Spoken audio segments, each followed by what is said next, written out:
Hey everybody, welcome back into Dirtyard Dish. This is episode 4 of season 2. We got a little something special for you today in the form of an interview with two UIndy baseball players and current CCW players, Reid, Werner, and Smithey. What we'll do today is ask them a little bit about their experience with college baseball in light of the COVID-19 outbreak, and then get some inside information on some comparison and contrasts between college baseball and playing in the CCW, and also some inside scoop on what went into their decision to leave the Hounds and join the Moonshots for this upcoming season. So sit tight with us for the next 30 minutes, and we hope you enjoy, whether you're listening on Spotify or watching us on YouTube. I can't wait to get back on the road again. Back again.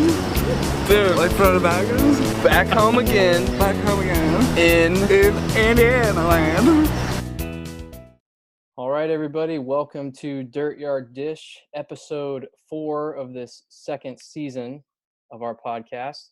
Today, we've got some special guests with us, a couple of Moonshots, formerly Hounds, in two ways. Hounds in the terms of college baseball and Hounds in Wiffle ball. I'm your host, Deputy Commissioner Rudy Lyon, and we're happy to have Smithey and Reid Werner with us today. How are you guys doing? Good. Doing well. Okay, I love it.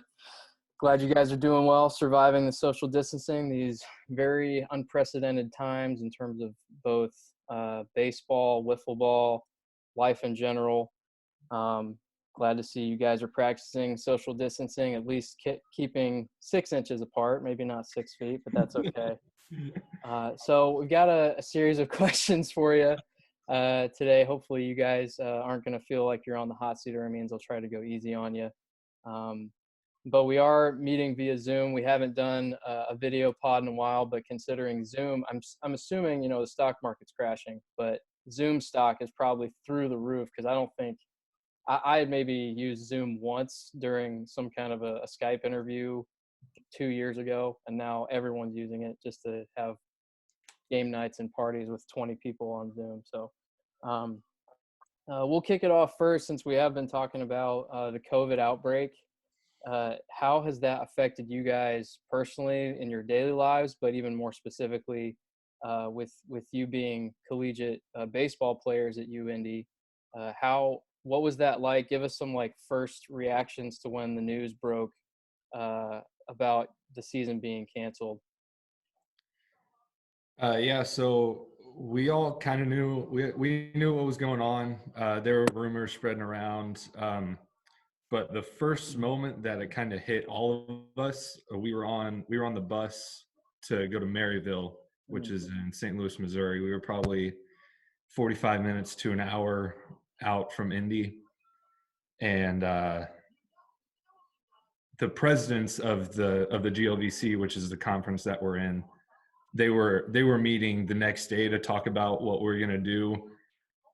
But after we were an hour into the road trip, we pulled over off to the side, and our coach Reid, went outside to talk on the phone. We were all kind of looking at him, and next thing you know, he gets on the bus and says, "Hey, we're turning around." So, Wow. Just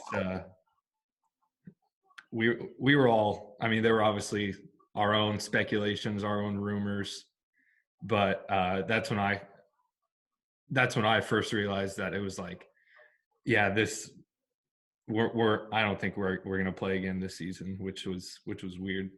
But Wow. I don't know when it first hit you. Yeah, so when that happened, it was obviously kind of upsetting, but you weren't really on the bus with your whole team, so you're not I don't know, I wasn't really that worried at the time. But then the next day, it hit hard when the next day they really said that it was suspended and everything, and we had a few off days for the coach to tell us to kind of think about it and try to get back or whatever. But that was probably the worst time for me, I'd say. Wow. Gosh, do you think that was normal? Do you think a lot of teams around the country were probably on a bus heading somewhere? I mean, you guys were 3 hours into a road trip, and then you're getting the news and literally just hitting a U-turn and heading back home. That sounds even more dejecting. I don't know, I could be wrong, but Yeah, there were a few teams that had already canceled at least the first weekend series that we were about to go to, but I can imagine that a lot of at least Division II, Division III teams that play on weekends, that a lot of teams were on buses. And then they just either turned around, got to the hotel and had to go back, or if they were lucky, they didn't have to sit through the bus ride and go back. Yeah. But it was just crazy. Yeah, that was that was during our spring break too. So like I'm sure a lot of teams were like Florida South for games, and they were getting the same calls that we were getting. So that was probably even tougher knowing that you'd already been somewhere for 12 hours on a bus and you got to turn around and head home. For sure.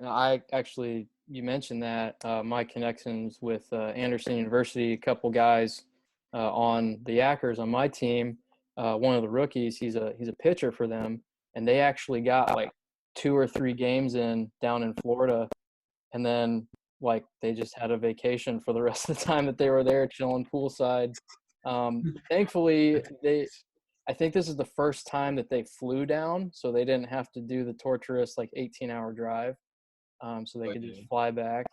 But yeah, I can imagine. Now, remind me again, when you guys were driving to Maryville, was that a Friday? Because the news started breaking, like Rudy Gobert went down with the COVID announcement on Wednesday night, and then the NCAA and everyone started canceling things the next day. Yeah. It was Thursday. Yeah. So we left on a Thursday anticipating rain because we were going to play on Friday and Sunday, anticipating rain Saturday. So we were even going down early, and they still canned it. Wow. Got dinged. So yeah, being on the bus, traveling back, knowing what you knew, was that like you kind of, even though you're amidst 20 to 40 guys on your squad, was there like some peace or some comfort in that, or was it still like you just can't believe this is happening, you're kind of in your own zone even though you're amongst friends and teammates? I would say that guys definitely handled it a lot differently. Okay. So like there obviously there's younger guys that are in the front that are just like that are I don't even know, they're just kind of like quiet, but it's not like a huge deal to them. But there were a few seniors in the back that were like, everybody like shut up, like this is a serious thing, like we might not play again this team ever again. So that was definitely interesting, seeing all the different ways that people were handling it. Yeah. Wow. So with both you guys being seniors, had either of you redshirted up to this point, or no? You were both in your fourth year. Okay. Nope. Yeah. So I understand you guys are kind of taking different routes now that Division I and Division II have been granted another year of eligibility. What are your guys' plans with that extra year of eligibility being offered? Can we go first? Yeah, so I had originally planned to like just kind of, find a job and then come back to grad school a little bit later once I figured out more what I wanted to do. But UND's like added a master's of data analytics recently, which is what I've been like intrigued with. So once the coaches said that we had another year eligibility and I'd be able to come back and do that program, it was kind of a no-brainer for me to just go back right away to use up my playing time and also be able to just roll right into something I know I like. That's awesome. Yeah, so for me, I already had a full-time job lined up through a small flooring company called Main Style Flooring. Shout out to Main Style. But yeah, I don't plan on coming back right now. Coming back. Will's trying to convince me to come back, but as of right now, I don't plan on it. And also, subtle news drop, I also bought a house, so wow. I got to work on paying that. So it's man, big adult moves. I love it. Adult moves, awesome. Yeah. And it's close to the Dirtyard too, so I'll be there. Really? Whereabouts? Not to like reveal your exact location. What kind of? No, It's across from Indy Sports Park. Oh, okay. So it's relatively close. Right on, right on. Well, we'll have to get your flooring company as a sponsor for the league for the coming seasons. So I appreciate you guys sharing that. I know some of that's probably not easy. There's definitely different reactions in light of the COVID outbreak with baseball players and how it's affected their careers, either extending because of eligibility or coming to an end. So best of luck to both you guys in the routes you've chosen. So, I will say one thing. yeah. We had a year's worth of food money budget for the whole season. What? So our coach took the whole team to Fogo de Chao. We Oh all my ate gosh. Brazilian steakhouse. Did So that was nice. Did that blow the whole budget in one sitting? I don't know. It probably. Oh man, That had to be close. Yeah, it was probably close. that's incredible. I mean, That good was for the nice. coach. I hope every other coach Oh, picked yeah. up on that hint. That's a brilliant idea. We definitely don't have. I bet the UIndy food budget probably exceeds what we have for Circle City Wiffle Ball. So we won't be having any Team Fogo runs anytime soon. But to transition into talking more about wiffle ball, I wanted to hear from each of you individually about both the comparison and contrast to hitting and pitching. And we'll turn to you first, Reid. This would be your fourth year playing the CCW upcoming, right? You're the 2017 Rookie of the Year, shared squad with me our rookie season in 2017, had a blast.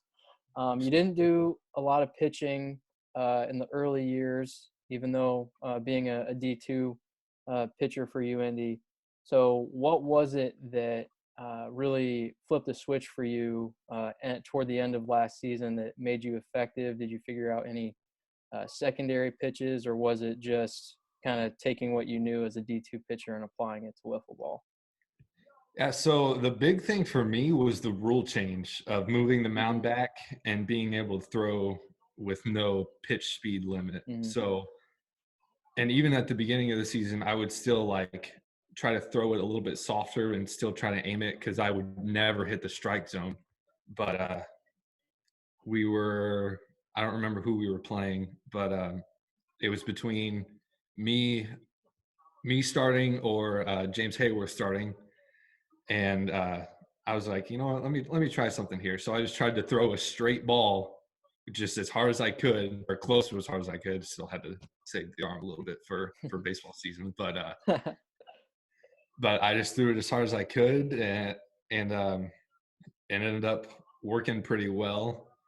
So I was like, all right, I'll start this game. Ended up giving up no runs and had a few strikeouts. No one could really catch up to me. So and I really saw results against the Pork Pistols when we had to sweep them to get into the playoff, because I had a 6-inning 16 strikeout game.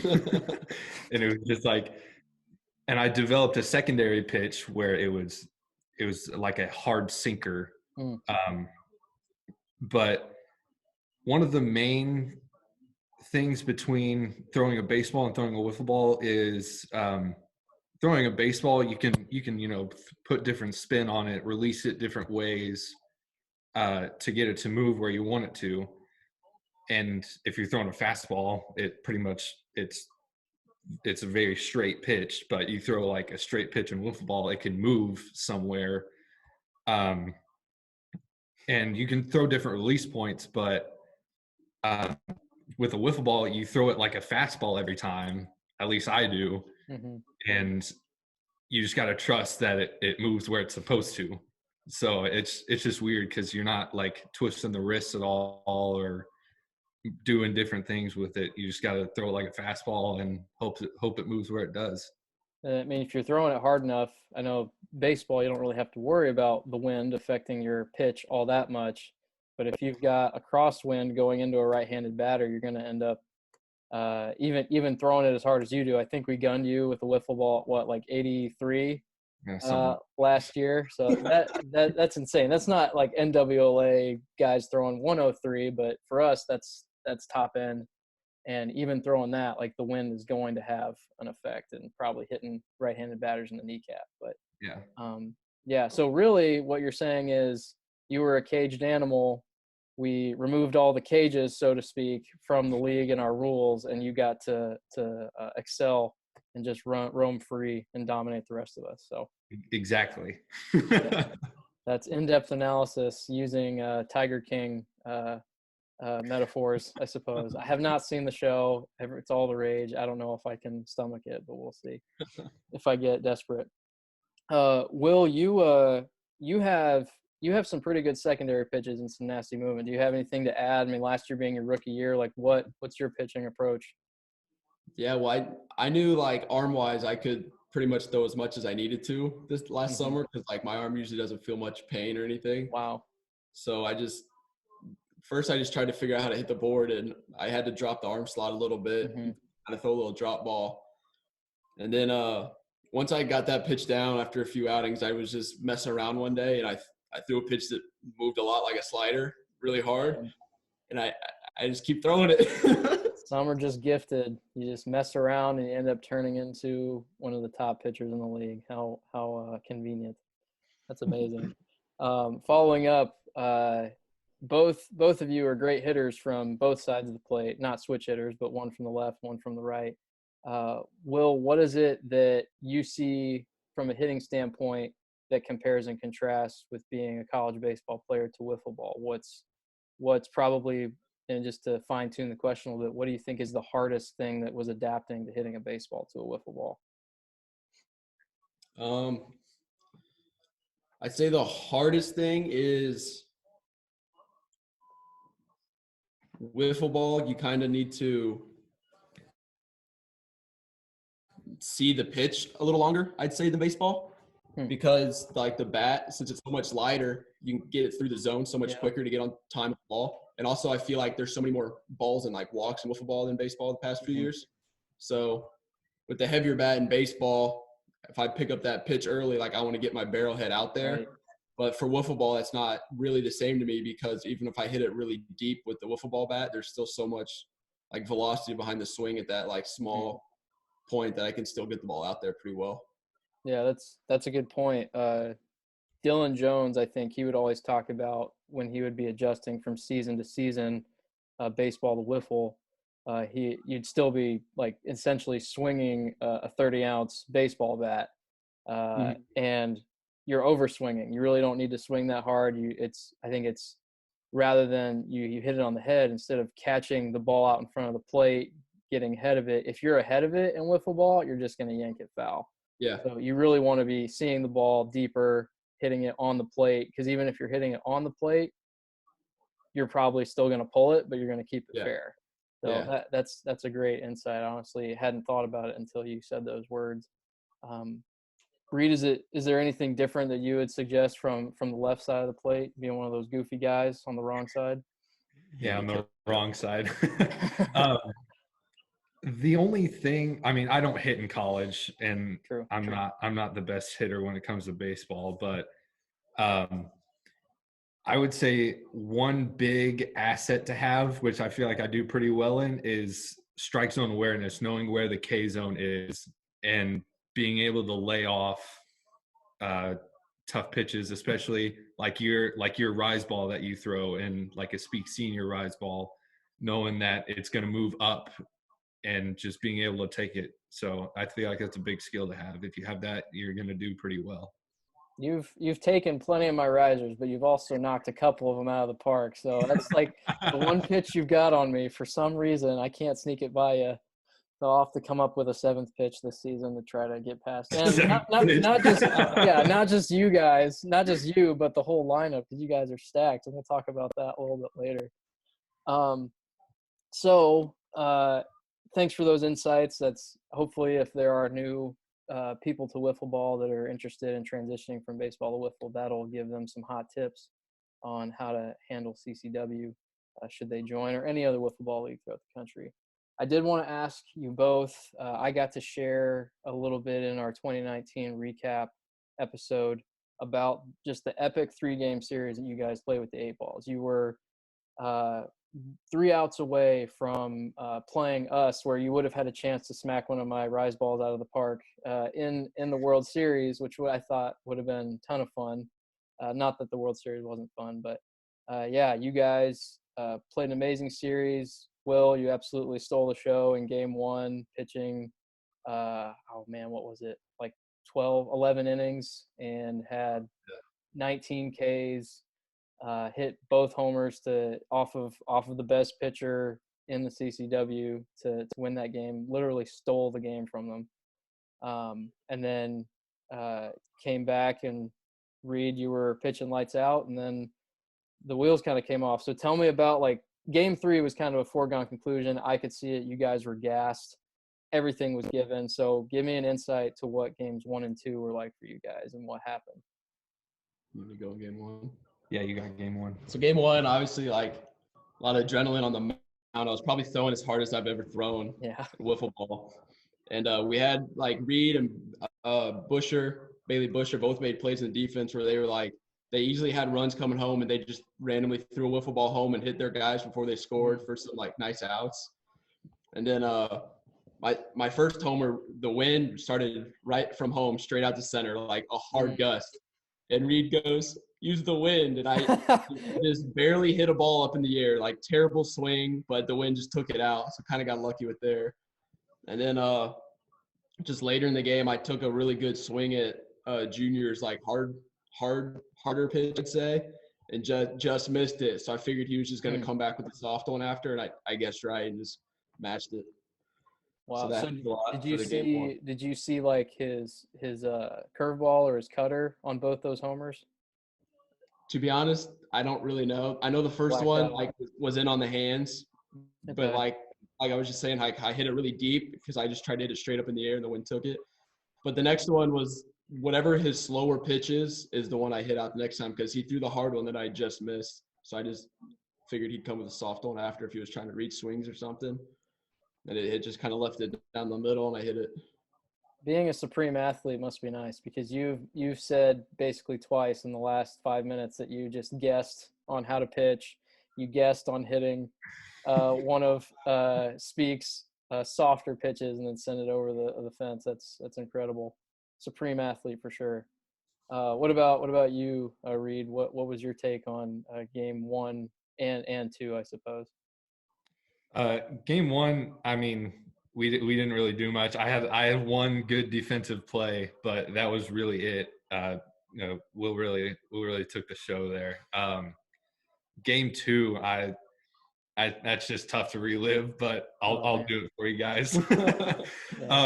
As if I haven't bummed you guys out enough already in this pod. Yeah, it's all good. I mean, just cruising through the whole game pretty much, and then we get to the bottom of the 6th, or I guess it was the top. Either way, top of the 6th. I'm just cruising on the mound. I think we had a 4 or 5 to nothing lead, and then all of a sudden I just couldn't throw a strike anymore. I don't know. I didn't change anything. It just wouldn't bite. The 8 balls, as they always do, they're taking close pitches. And then what really killed us was Speak's homer all over the right center field fence. That as soon as that went over, I knew it was the series was over, because it's just a simple fact that you're not going to beat Mike Speak Jr. twice, right, especially in one day. Yeah. So after that, it was just like, well, we had a good run, but it was fun either way. That homer really was a backbreaker, and I know that if you guys remember, it's just hitting me. That game flew by because both teams were in the zone. Like, you were just humming through their order. They may have had 1 or 2 hits up until that 6th, and I think it was like 2 or 3-0.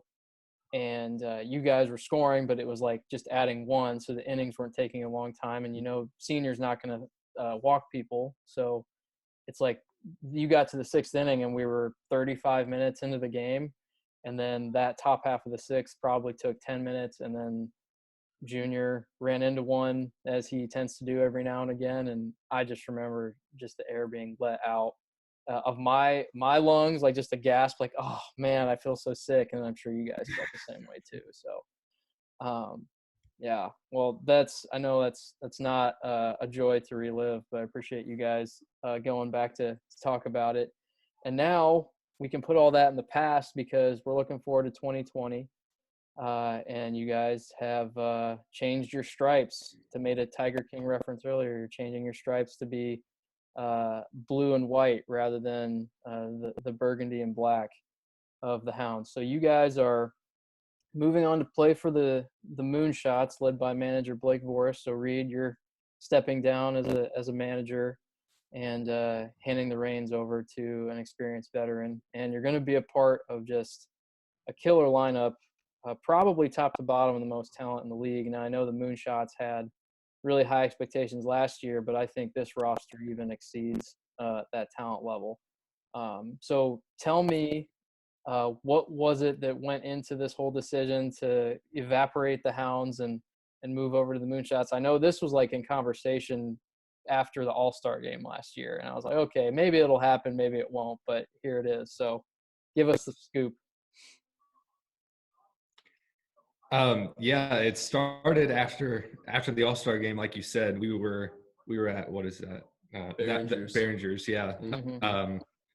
We were just sitting around, and Will looks at me, he goes, we would be almost untouchable if we had like one power bat and some potential like relief pitching. If one of us isn't doing well, then we would be stellar, almost unbeatable. But so those were the initial thoughts, and then Will said, let's join the shots, the Moonshots. Let's see what we can do there. I mean, I was like, all right, I can maybe talk to Voris, see what he says. And as soon as we brought up the idea to do this, he was shooting it down. He's like, no, we're not doing that. We're like, dude, you're just scared. You don't want to play an unbeatable team. But it was all in good fun at the beginning, and then we started to talk about it. I talked to Hayworth. He was thinking about potentially making his own team or joining another team, which did happen. He joined another team. But as we talked more about it, it just became more of, instead of an idea, it became more of a reality that we could actually do this. So talked for a little while. We had our first post-season meeting, and talked to Voris a little bit more then, and brought up the idea at that meeting, and talked even more about it, developed it, and now we're here. We'll read our Moonshots, and the Hounds have dissolved, but we're excited about what this season's going to bring up. I don't know if you have anything to add to that. Yeah, with the pitching like behind us, like James and we had Bailey Bush, who could both like throw pretty well, but Bailey was throwing a lot like actual baseballs in the summer, so his arm was always short. And then most of the nights we'd play for Circle City was right after when James had to pitch for Leroy, so his arm usually the next day wasn't as good as usual. So that was one of the main reasons why we needed kind of another pitcher if me and Reid couldn't, I guess, deliver. And then as far as like needing another hitter and also a good fielder, and Tyler Gregory, like me and him go way back. We used to play hockey together back in the day, so we were friends, and we thought I'd be like another good addition. And he was talking to me early in the season saying that I'd look good in the pinstripes. So that was kind of where that started, where we could join the Moonshots just with kind of having a connection with him and stuff like that. So do you guys feel at all like you're KD joining the Warriors in any sense? You probably should. Let's not disregard the fact that the 8 Balls are still a super team and always have been. That's a very good point. They still are the team to beat as the reigning champions in 2 out of the last 3. But hey, we saw expectations were high for a particular franchise last year and it didn't pan out. They still made the playoffs, but with a fledgling record, you guys might be able to flip it on its head. Instead of being 5-12, go something like 12-5. Because you guys got arms, you'll be able to specialize. Like some guys can hit, some guys can PO, some guys can be a DO, defense only. I think that's the route we can be going. The better the league gets, the more specialized we can get, and it just makes the strategy and competition more fun. So, well, cool, guys. I appreciate you guys taking the time to do this little interview with Dirtyard Dish. Hope you guys managed to stay sane throughout all the social distancing. I know the governor's probably coming out with some more updates as to if that's going to be prolonged, and we're looking forward to having a CCW season whenever that will be. Still scheduled for May 17th, about 6 weeks out. We're happy to have you guys on board, even if it's going to be just a hell of a time trying to get through your lineup with the Moonshots. I'm not looking forward to that, but I do look forward to the challenge and hanging out with good guys like yourselves. So is there anything that you guys want to plug or give a shout out to? I know we had a shout out for your flooring company that's going to be employing you. Is there anything else you guys want to shout out before we wrap up the pod? Shout out Reid, because he's going to come back for the 5th year. He doesn't know yet, but it's speak it into existence. That's all I got. Okay. Shout out to Boris. Thanks for bringing us on. Yeah, absolutely. The Reid Werner comeback train starts now. You'll have to work out a deal to where like maybe pay him off so he doesn't take his job. We'll see. A buyout of sorts. So, all right, guys. Thanks again. Take it easy. I'll hit you guys up later on. Sweet. Sounds good. Look forward to it. See ya. So there you have it. Great insights and knowledge dropped from two former CCW Rookie of the Years in Will and Reid. Really appreciate the time they took to have a little sit-down interview with us via Zoom. Moving forward with some news and notes for the league. Not a ton to announce, but we do have one player movement announcement to make, and that is in regards to Alex Gates, who has officially been transferred to the expansion Outlaws and will be a centerpiece for that roster. We know that there was some speculation on the podcast 2 weeks ago, but that has officially been confirmed. Alex Gates is now an Outlaw. Outside of that, moving forward with our podcast series, we will be going to weekly episodes starting next week, and each of those episodes leading up to our opening day tournament will be team previews, and we'll go over 2 teams per week for the next month, starting with those aforementioned Outlaws and the Hackers, formerly Crazy Fat Kids. And on that pod will be Commissioner Brendan Dudas giving previews and assessments for the upcoming 2020 season. Now, it would be a huge oversight of us not to make mention of updates in regards to the COVID-19 outbreak. We talked about it a little bit with Reid and Will in the pod and how that affected their baseball season. Well, we're definitely anticipating there to be some impact to our CCW season. As of right now, we are still currently slated to start our season on Sunday, May 17th with our opening day tournament. However, we are addressing the situation and coming up with backup plans if necessary. We are fully prepared and anticipating that happening, as we know the world of sports has been pretty much put on pause, along with the rest of our lives in general have been put on pause with this outbreak. So we're definitely not in the business of putting any of our players at risk. And Circle City Wiffle Ball will be acting in accordance with the guidelines set by the CDC, the Indiana state government, and the national government as they present more information during this very fluid situation. Their expertise and knowledge will inform and impact how we make decisions as a league, and we will definitely be keeping you up to date on those decisions through our social media outlets and through this podcast. That about wraps it up for this week's episode of Dirtyard Dish. Tune back in next Friday when we begin our series of team previews, starting with the Hackers and the Outlaws. Be safe, everybody. I can't wait to get back on the road again. Back again. Dude, like for the baggers. Back home again. In Indiana land.